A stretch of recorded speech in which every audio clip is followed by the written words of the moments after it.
দু একটি কথা শুধু স্মরণ করে দেওয়ার জন্য আমি আপনাদের সামনে উপস্থিত হয়েছি।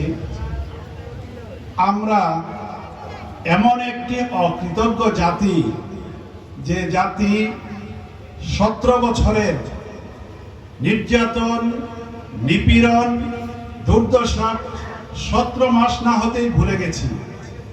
আমরা এজন্যই বললাম অকৃতজ্ঞ জাতি, যে আমরা আসলে যারা আমাদের জন্য জীবন দিয়ে গেলেন, যারা আমাদেরকে আজকে এই মঞ্চে কথা বলার সুযোগ করে দিলেন, তাদেরকে আমরা স্বীকার করতে চাই না। সম্মানিত ভাই বন্ধুগণ, আমি আমার ব্যক্তিগত একটি কথাই বলতে চাই, যে আমি আব্দুল আলিম গত 15 বছরে এই এলাকার মানুষের সাথে, এই এলাকার আমার আত্মীয় স্বজনের সাথে, এই এলাকার মজলুম জনগণের সাথে একটা দিনের জন্য আমি কোনো মুআমালাত করতে পারি নাই। আজকে যারা আমাদেরকে স্বাধীনভাবে এখানে বসার, কথা বলার, কথা শোনার সুযোগ করে দিলেন, তাদেরকে আমরা একটি মহল স্বীকার করতে চাই না। আমরা কি তাহলে অকৃতজ্ঞ জাতি হিসাবে চিহ্নিত হব না? সম্মানিত ভাই বন্ধুগণ, আমি আপনাদের সামনে স্পষ্টভাবে বলতে চাই, সেটা হচ্ছে যে আমরা যারা ইসলামকে ধারণ করি, যারা আমরা ইসলামকে লালন করি, আমরা আমাদের বুকের রক্ত অতীতেও দিয়েছি, আমরা বর্তমানেও দিচ্ছি, ভবিষ্যতেও দিব ইনশাআল্লাহ।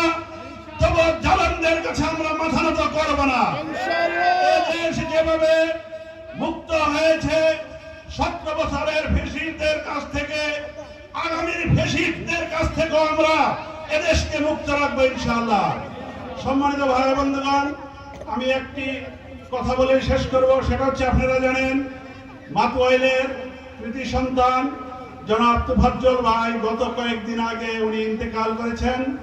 উনি মাতুয়াইলের এই কৃতি সন্তান ছিলেন।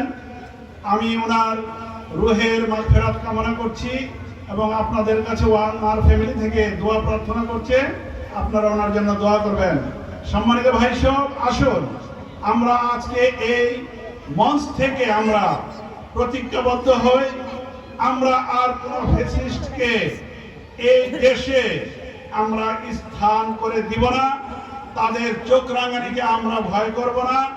আমরা আল্লাহর দ্বীন, আল্লাহর এই জমিনে প্রতিষ্ঠিত করার জন্য একতাবদ্ধভাবে যা করা দরকার আমরা কোরআন এবং হাদিসের দৃষ্টিতে আমাদের নেতৃবৃন্দের নির্দেশনা মোতাবেক ইনশাআল্লাহ আমরা সেভাবে আমাদের জীবন যাপন করব। আল্লাহ আমাদের সবাইকে সেই তৌফিক দান করুন। আসসালামু আলাইকুম।